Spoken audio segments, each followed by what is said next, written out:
Gavumenti ebadde yakaweereza eddagala mu ddwaliro ya Kiyuni Health Center 3 Mubende okujjanjaba abalwadde nga lyakuttwala ebbanga lya myezi 2 kyokka lino lyabbiddwa ku lwokuna lwa ssabbiiti ewedde.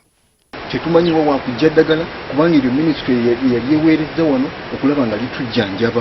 Mu sitoowa ne tutunuulira ekkufulu nga basiba eddagala ne tulaba nga eddagala sisuubira nti mubbi waabwe yaze n'atwala eddagala. Ebyabbiddwa kuliko obumu obukebera akawuka ka Mukenenya 25, empiso 2, doozi za kowatemu 27 ow'abakulu ng'onajjanjaba musujja gwa nsiri n'obuuma 20 obukebera kabootongo. Nyinguza bwamenye sitoowa mbunedde sitoowa teyamenye sitoowa bagudde ki? Abatuuze abajjanjabirwa mu ddwaliro lino embeera ebeeraliikiriza olw'obutaba na nsimbi eziyinza okugula eddagala mu bifo ebirala.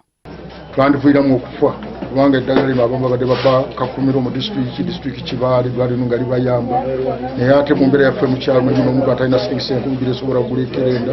Buli musawo abali mu byalo eno n'ewalala omusanga ayina ka drug store oba kayite ka kiriniki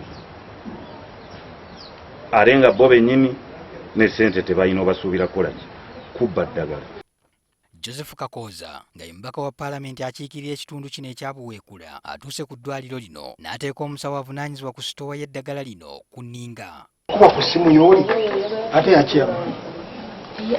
Mr. Byamuno sigirina Ate madam kakati olaba nti ensonga yonna ekwatiddwa mu nkwata ya Kisiruganda. Nze bwe nkiraba.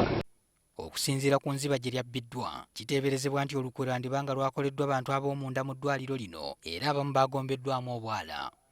Poliisi ng'eddumira RDC waffe esobodde okukwatako abantu 2 okuli akulira sitoowa oba akulira ebyokuuma ebiba bitwaliddwawo omukyala Nalubega Susan akwatiddwa n'asikaali yabadde alina okukuuma eddagala eryo yabaddewo ku mulimu amanyiddwa nga Walulya Joseph naye yakwatiddwa wetogera bali ku poliisi e Mubende.